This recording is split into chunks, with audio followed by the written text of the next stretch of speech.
हरे कृष्णा दोस्तों, मैं दीपांशु स्वागत करता हूँ आपका सीजीपीएससी व्यापम में। आखिरकार आप लोगों का इंतज़ार ख़त्म हुआ और 500 पदों पर हॉस्टल वार्डन की भर्ती पीएससी ने जारी कर दी। अब लोगों के मन में सवाल तो ये है कि आखिर पीएससी से ही भर्ती क्यों हो रही है। फिलहाल हम आगे इस पर बातचीत करेंगे। दूसरी बात, अब लोगों का ख्याल है कि एडीओ भर्ती कब आएगी। उसके साथ साथ अब लोगों का ख्याल है आरआई, पटवारी, यही तो बचे हैं। जैसे संपरीक्षक, खाद्य निरीक्षक, सुपरवाइज़र, असिस्टेंट डायरेक्टर इंडस्ट्री, बहुत सारे पदों का इंतज़ार लोग कर रहे हैं अभी भी।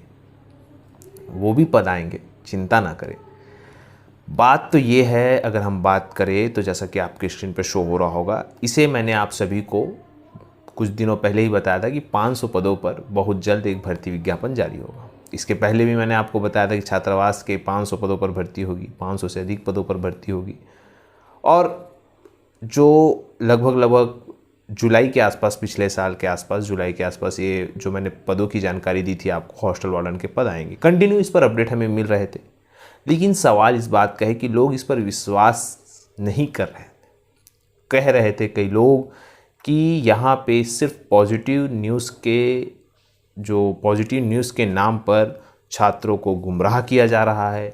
कई लोग बोलते थे कि आप यूट्यूब से पैसे कमाने के लिए ऐसी खबरें वायरल करते हैं। इस प्रकार से तरह तरीके से हमारे ऊपर सवाल दागे जा रहे थे, चाहे वो सोशल मीडिया, फेसबुक अकाउंट पे हो या अन्य जगह। खैर, उन सभी के स्क्रीनशॉट हम रखे हुए हैं और कभी ज़रूरत पड़ी तो हम उसका आगे उपयोग भी करेंगे। चाहे तो हम आपके समक्ष उन सभी स्क्रीनशॉट जिन्होंने कमेंट किए हैं आपके समक्ष रख सकते हैं, पर ऐसे हमारे संस्कार नहीं हैं कि हम आपकी इज्जत जो है इन सोशल मीडिया प्लेटफॉर्म में उछालें। फिलहाल आप लोग से दरख्वास्त ये है कि अब आप लोग उन सभी से पूछिए कि भाई इन्होंने जो वैकेंसी बोला वो तो आ गया, अब आपका क्या कहना। अब फिर वो यही कहेंगे कि भाई चुनाव है, ये तो निकलना ही था। तो फिर भाई जब हम बता रहे थे तो आप लोगों को ऐसा सब छात्रों को गुमराह नहीं करना था। छात्रों को गुमराह आप कर रहे थे कि ये तो आज का जो छात्रावास अधीक्षक की वैकेंसी है वो बता ही रहा है। तो छात्रों को डिमोटिवेट करने से अच्छा है, जब अगर आपको कुछ नहीं मालूम तो आप शांत रह के सिर्फ और सिर्फ छात्रों को मोटिवेट करिए। नहीं कर सकते कोई दिक्कत नहीं, पर निगेटिव कमेंट ना करें। आप लोग से दरख्वास्त करूंगा कि जो लोग भी अब निगेटिव कमेंट करेंगे उनका जो चेहरा है वो हम कहीं ना कहीं सोशल मीडिया पे डालेंगे कि भाई देखिए ये कमेंट कर रहे हैं। अब रही बात, बहुत सारे ऐसे फेक आईडी रहते हैं जहाँ पे उनकी इतनी हिम्मत नहीं रहती कि वो अपने ओरिजिनल आईडी बना के वो हमें कमेंट कर सके। वो कोई भी जो बोल सकते हैं अलग अलग फेक आईडी से कमेंट करते हैं, जो बोल सकते हैं उसमें नाम भी नहीं लिखा रहता है या कुछ उटपटांग नाम लिखे रहते हैं। लेकिन फिलहाल बात यह है कि इस चक्कर में होगा क्या, ऐसे बहुत सारे हमें अपडेट मिले, चाहे वो टेक्निकल के हो, नॉन टेक के हो। ये खबर भी मिली थी कि ये जो भर्ती है पीएससी लेगा, व्यापम नहीं लेगा। उसके कारण भी हमें बताए गए थे, परंतु हम जो है उन सभी चीज़ों को इग्नोर किए। साथ में वर्तमान में बहुत सारे अभ्यर्थी आजकल टेक्निकल के संबंध में पूछ रहे हैं, सर जो स्टेट इंजीनियरिंग का रिज़ल्ट है उसका क्या अपडेट है, या सर वर्तमान में व्यापम में क्या है, जेई की वैकेंसी आएगी कि नहीं, इस प्रकार से। लेकिन हम सारी चीज़ों को उनको इग्नोर कर रहे हैं। इग्नोर करने का कारण भी अलग है, क्योंकि कहीं ना कहीं अपडेट तो है हमारे पास और जो हमारे आसपास के लोग हैं उन्हें पता है क्या हो रहा है। इस वजह से फ़िलहाल उस पर हम बातचीत नहीं करेंगे। लेकिन हमारी कोशिश रहती है कि जब तक एक आध जो उसका प्रोटोकॉल है उस पर अगर हम आ जाए, अगर बोल सकते हैं जैसे कि अगर हम किसी फेसबुक में आ गया या किसी सोशल साइट पे आ गया तो हम उसको दिखा के हम आपको पूरा उसका अपडेट बता देते, ताकि वो बात कहीं ना कहीं प्रोटोकॉल का उल्लंघन ना हो। अब बात यह है कि यहाँ पे सवाल इसी बात का है कि देखिए, मैंने आपको हॉस्टल वार्डन भी बोला था, आरआई भी बोला है, एडीओ भी बोला है, लेबर इंस्पेक्टर भी बोला है। तो कहीं ना कहीं लेबर इंस्पेक्टर और छात्रावास आ चुका है। अब बचे आरआई, पटवारी और जो एलओआई तो आ ही गया, मतलब श्रम निरीक्षक का तो आ ही गया। इस प्रकार से और भी जो पद है वो आने वाले। साथ में मैंने कृषि विभाग से संबंधित पद भी आप सभी को बताए थे, बार बार बताया था कि वो सर्वेयर का पद हो, चाहे ग्रामीण कृषि विस्तार अधिकारी का पद हो। इस प्रकार के बहुत सारे पदों की मैंने आपको जानकारी पिछले कई महीने से आपको दिया था। परंतु आप लोग जो है कई जो अच्छे बच्चे हैं जो जिन्होंने वाकई में अपने जो लाइफ में सीरियस है वो वर्तमान उसी समय से तैयारी किए थे और आज उनको कोई तकलीफ नहीं है। इतनी सारी वैकेंसियाँ आ रही है, लोग कहीं ना कहीं हड़बड़ाए हुए कि हम किस पर फॉर्म भरे, किस पर जो है टारगेट करें, लेकिन वैसे अभ्यर्थी सिर्फ तटस्थ है और तटस्थ होके अपना एक बिल्कुल जो है शानदार तरीके से उस पोस्ट को प्राप्त करेंगे। मैंने आप उसका नाम भी बताना है।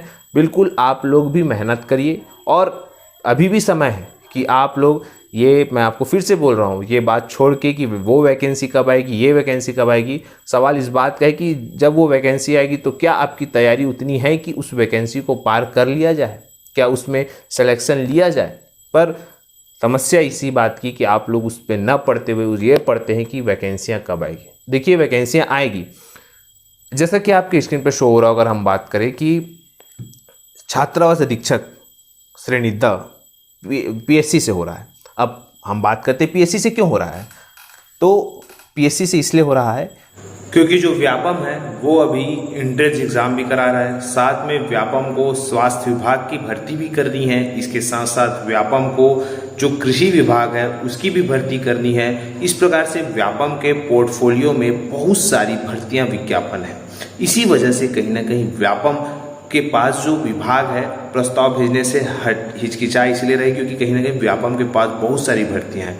और रही बात एंट्रेंस एग्जाम कराना, व्यापम का बहुत बड़ा कर्तव्य है और कहीं ना कहीं अब जो अगले सप्ताह है उसमें आपको जो बाकी बचे एंट्रेंस एग्जाम है उसका भी जो बोल सकते हैं कैलेंडर है वो आपको देखने को मिल जाएगा। अब साथ में पीएससी से जो भर्ती विज्ञापन है वो चालू हो चुका है। अगर हम बात करें, जैसा कि आपके स्क्रीन पे शो हो रहा होगा, तो देखिए यहाँ पे आप लोगों ने देखा कि छात्रावास अधीक्षक श्रेणी द का जो पद है वो निकला हुआ है। 17 तारीख 17 जो मई है उसमें रोजगार नियोजन में छप जाएगा। आपको ऑनलाइन आवेदन 20 मई से करना है, 8 जून तक करना है। याद रखिएगा 20 मई से 8 जून तक आपको करना है। इसके साथ साथ देखिए अगर हम आगे बात करें तो बहुत ही महत्वपूर्ण हो जाता है कि जो पद है, अगर बात करें तो छात्रावास अधीक्षक श्रेणी द के अनारक्षित सामान्य वर्ग वालों के लिए 210 पद है। टोटल 500 पद है, जिसमें कि 210 पद बहुत होते हैं, जहां पे सिर्फ और सिर्फ अनारक्षित मतलब सभी वर्ग के लिए ओपन है 210 पद। तो बहुत अच्छे से आप लोग रेडी जो है तैयारी करिए। इसका वेतनमान वेतन लेवल मैट्रिक्स फिक्स है। अगर हम इसके जो न्यूनतम शैक्षणिक अर्हता की बात करें तो देखिए 10-2 पद्धति से हायर सेकेंडरी परीक्षा उत्तीर्ण होना चाहिए तथा कंप्यूटर प्रशिक्षित को अधिमान्यता दी जाएगी। इसका मतलब यह है कि कंप्यूटर में जो पीजीडीसीए या कोई भी डिग्री होगा तो उसको अधिमान्यता दी जाएगी। अधिमान्यता का आशय कंप्यूटर ज्ञान प्रशिक्षित अभ्यर्थी को अधिमान्यता दिए जाने का आशय यह है कि प्रश्न पत्र में पूछे गए कंप्यूटर ज्ञान से संबंधित 50 अंकों के प्रश्न में 50% अंक प्राप्त करना। मतलब ये 50 नंबर का है तो इसमें आपको 25 अंक लाना है। कंप्यूटर का जो आगे मैं आपको सिलेबस बताऊंगा उसमें 50 नंबर है, जिसमें कि आपको कितना लाना है, 25 नंबर लाना है। परीक्षा अवधि 3 वर्ष का है। अब अगर हम इसकी आयु सीमा की बात करें तो देखिए आयु सीमा यहाँ पे दी है 21 वर्ष मिनिमम है और 35 वर्ष मैक्सिमम है। इसके साथ साथ जो ST SC OBC है, छत्तीसगढ़ के मूल निवासी हैं, उनको 5 वर्ष की छूट दी गई है। मतलब 40 वर्ष तक यहाँ पे आप फॉर्म भर सकते हैं, ठीक है, 40-45 वर्ष तक। इसके बाद अगर हम देखिए यहाँ पे पूरा दिया गया, इसका पूरा PDF आपको हमारे टेलीग्राम चैनल में क्या हो जाएगा, मिल जाएगा। तो टेलीग्राम से जुड़ने के लिए नीचे डिस्क्रिप्शन बॉक्स में लिंक है, वहाँ पे आप ज्वाइन कर सकते हैं। अगर इसके सिलेबस की बात करें तो देखिए यहाँ पे आपको सबसे महत्वपूर्ण है वस्तुनिष्ठ 150 प्रश्न होंगे, 150 अंक का होगा। जहाँ पे व्यापम में जो माइनस मार्किंग है 1/4 होता था, लेकिन पीएससी में वो 1/3 हो चुका है। याद रखिएगा यहाँ पे माइनस मार्किंग का खेल समझिए। पीएससी में अब वो हो चुका है 1/3 और व्यापम में है 1/4, ये चीज़ याद रखिएगा। इसके साथ साथ आप ये याद रखिएगा, अगर हम बात करें जो सिलेबस व्यापम का था वही सिलेबस है, जिसमें कि आपको 50 अंक का जो है 50 प्रश्न रहेंगे और 50 अंक का पूछा जाएगा। जहाँ पे कंप्यूटर संबंधी जो ज्ञान है, सिलेबस है वो सेम रहेगा। हिंदी का भी सेम सिलेबस है। हिंदी के बाद हिंदी जो आएगा 10 नंबर का, अंग्रेजी भी 10 नंबर का। इसके साथ साथ जो गणित है वो जो रहेगा वो 20 नंबर का गणित रहेगा।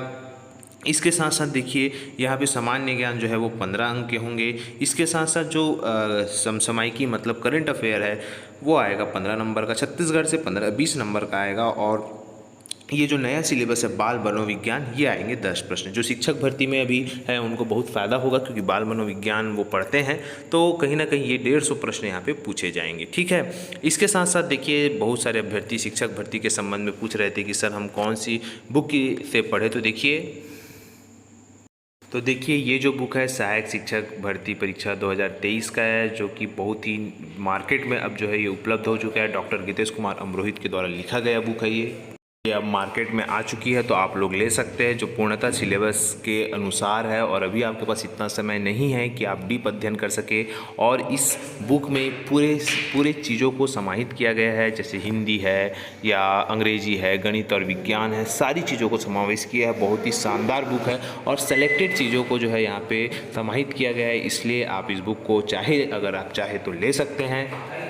बाकी आगे आपकी इच्छा, अगर आपको ये बुक अच्छी लगी तो लीजिएगा, आप स्वतंत्र है। लेकिन जो डॉक्टर गितेश कुमार अमरोहित सर के द्वारा लिखी बुक वो ऑथेंटिक है, बिल्कुल आप ले सकते हैं। वीडियो यहीं तक, आशा करता हूँ वीडियो अच्छा लगा होगा। वीडियो अच्छा लगा तो इसे ज़्यादा से ज़्यादा तक शेयर, लाइक एंड सब्सक्राइब